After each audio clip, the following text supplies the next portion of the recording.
warahmatullahi wabarakatuh.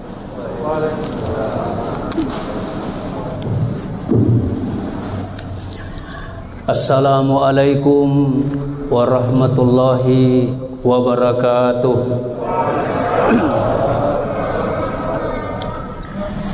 Bismillah, alhamdulillah, allazi ja'ala ramadana syahran mubarakan wa farada alaina as-siyam li ajli taqwa. Wassalatu wassalamu ala asyrafil anbiya'i wal mursalin sayyidina Muhammadin wa ala alihi wa sahbihi ajmain, amma ba'du. Faqad qala Allah subhanahu wa ta'ala wa huwa asdaqul qailin. A'udzu billahi minasy syaithanir rajim. Bismillahirrahmanirrahim. Ya ayyuhalladzina amanu kutiba alaikumus syiyam kama kutiba alal ladzina min qablikum la'allakum tattaqun.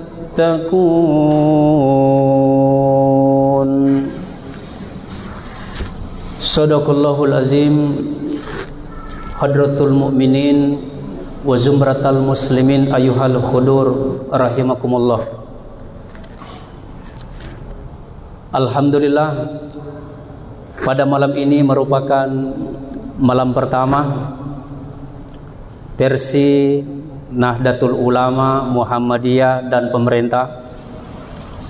Ternyata malam ini merupakan malam ketiga saudara kita yang ada di Goa, namanya An-Nazir, karena mereka memulai puasa pada hari Ahad, dan malam ini merupakan malam kedua saudara kita yang ada di Aceh, yaitu Tarekat Naqsyabandiyah. Luar biasa, Pak. Boleh jadi malam ini sudah ada malam kelima, tapi kita tidak tahu. Kalau ada, berarti bukan golongan Muhammadiyah, tapi golongan Muhammadun. Hadirin sekalian, sekali lagi alhamdulillah, Ramadan 1442 Hijrah ini kita bisa menikmati. Meskipun sekarang ini dalam kondisi pandemik, tetapi mudah-mudahan suasana meskipun pandemik, tetapi kita melihatnya sesuatu yang sangat berharga bagi kita. Dan hadirin sekalian, sebulan penuh kami selaku ketua seksi dakwah telah mengundang kurang lebih 64 penceramah satu bulan ini, Pak. 64, 30 tarawih, 30 subuh, dan juga 4 hari Jumat. 64 judul. Dan perlu Bapak ketahui bahwa di antara sekian banyaknya penceramah insya Allah akan hadir di masjid kita ini, sebenarnya uraian yang akan mau disampaikan itu tidak ada yang baru. Tidak ada yang baru. Kenapa? Karena semuanya berdasar kepada ayat dan hadis Rasulullah SAW. Disitulah referensinya. Karena Al-Quran tidak pernah bertambah, hadis-hadis Rasulullah tidak pernah bertambah, berarti semua penceramah mengambil rujukan itu terus kurang lebih 1400 tahun yang silam. Kalaupun ada yang baru, hanyalah mungkin uraian-uraian atau kalau ada yang baru hanyalah cerita-cerita atau kisah-kisah yang mereka setting sehingga menurut kita itu sesuatu yang baru. Kenapa penceramah itu Bapak sekalian selalu memberikan uraian setiap tahun itu terus? Karena Ramadan ini bisa diibaratkan adalah training center. Training center itu Bapak sekalian, kalau kita melihat training center di luar, selalu ada namanya angkatan. Angkatan 1, angkatan 2, angkatan ketiga. Kalau training center di luar itu, selalu pesertanya berbeda. Begitu angkatan kedua berbeda lagi. Tetapi Ramadan ini justru pesertanya itu terus. Itu terus pesertanya Pak. Kenapa? Karena sudah diketahui manusia itu suka pelupa. Makanya hadirin sekalian, ini selalu mau diulang-ulangi supaya bisa berbekas dalam hati kita. Kaum muslimin sidang jamaah tarawih yang berbahagia, indah sekali bulan Ramadan ini Bapak sekalian. Kenapa disebut dengan istilah Ramadan? Ini Ramadan, innamas samiyya Ramadan. Ramadan itu disebut Ramadan li'annahu yarmaduz dzunub, karena itu sesuatu yang membakar, sesuatu pelipat gandaan. Makanya kalau di bulan Ramadan ini masih ada umat Rasulullah Sallallahu Alaihi Wasallam tidak mau menggunakan waktunya untuk menabur benih-benih kebajikan di bulan Ramadan ini, sungguh merugilah mereka.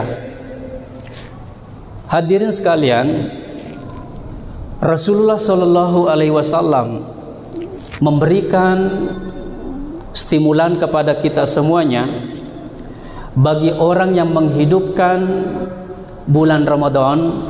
Luar biasa pelipat gandaan pahala-pahala yang kita peroleh. Salat tarawih saja Pak, ini sudah dikupas hadis Rasulullah Sallallahu Alaihi Wasallam. Apa kata beliau?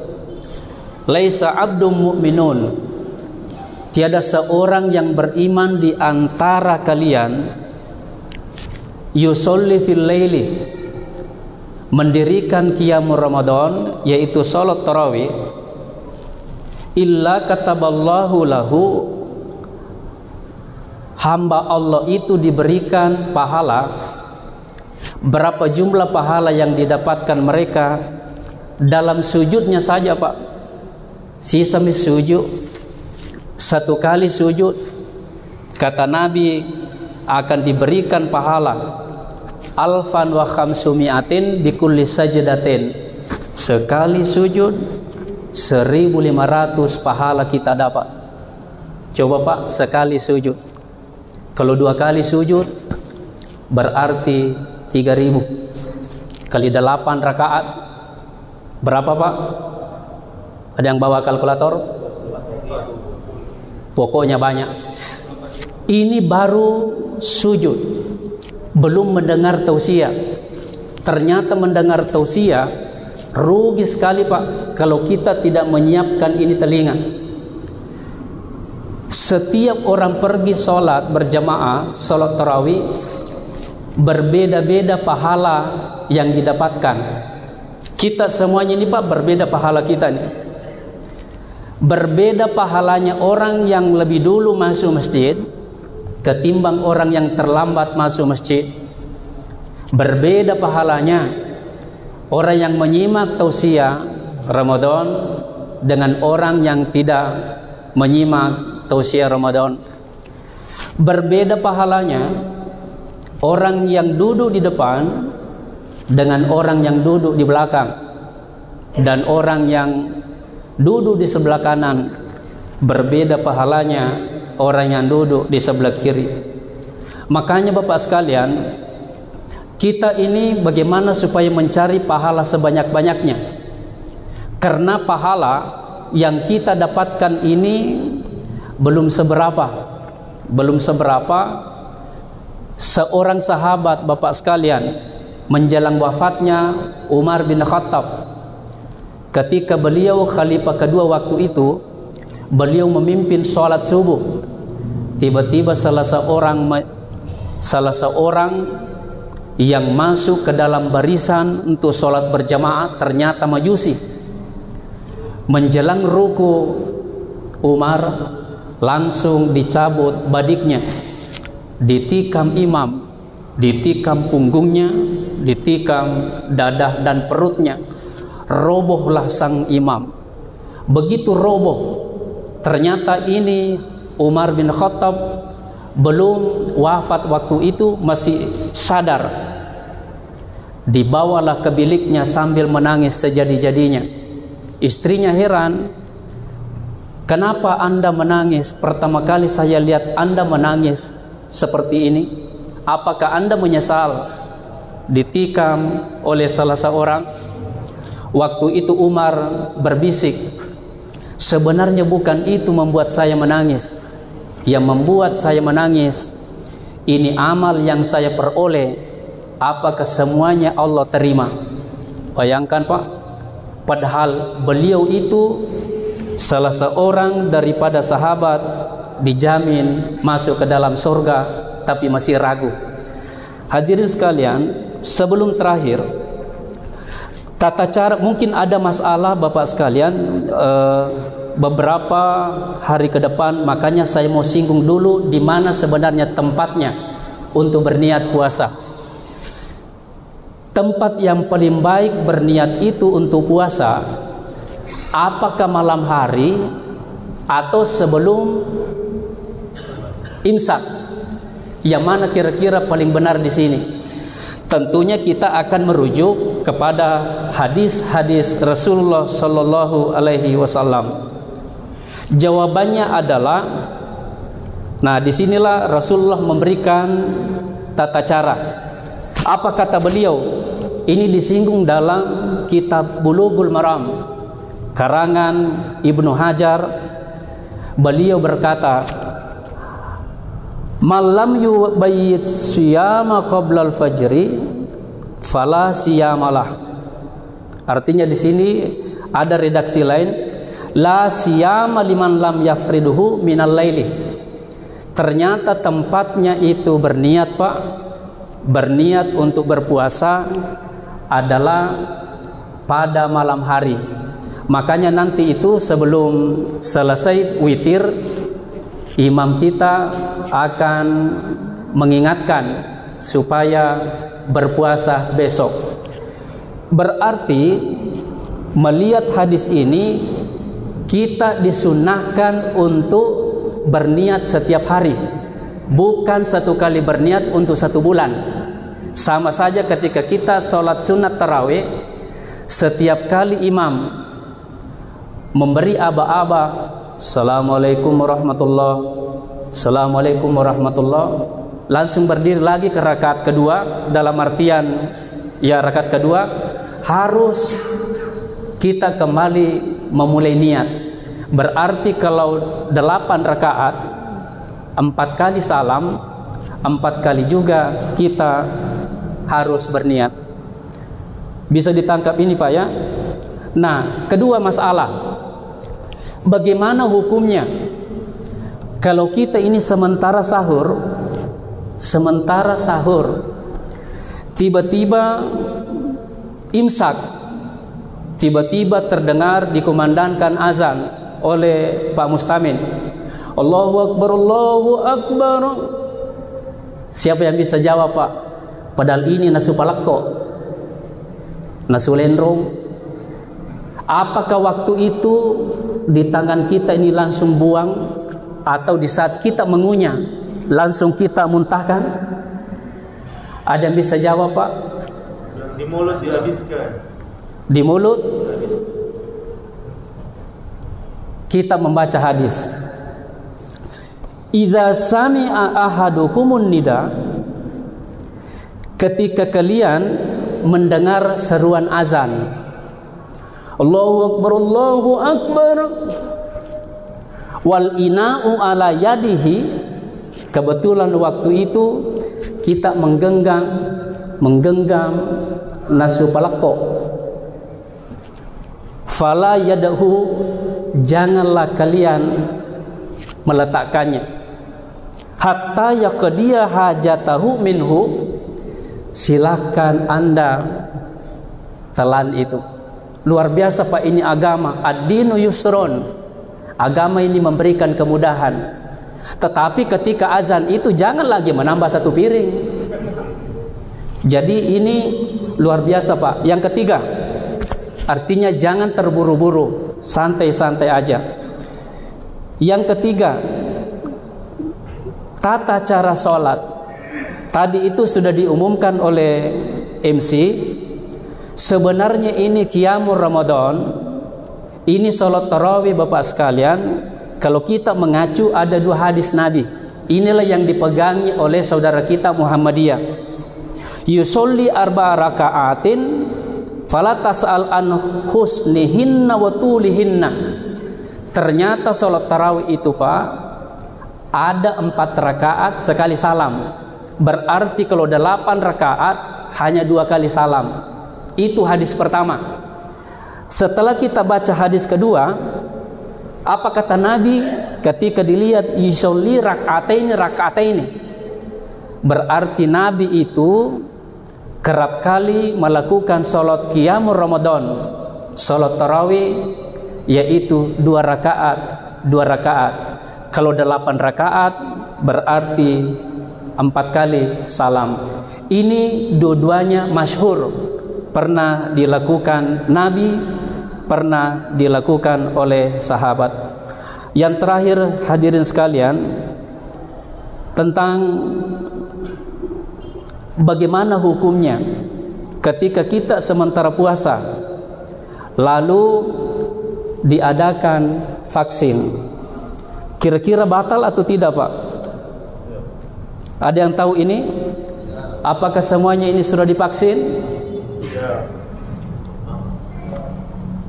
Jawabannya adalah ketika kita sementara berpuasa tiba-tiba divaksin pada hari itu.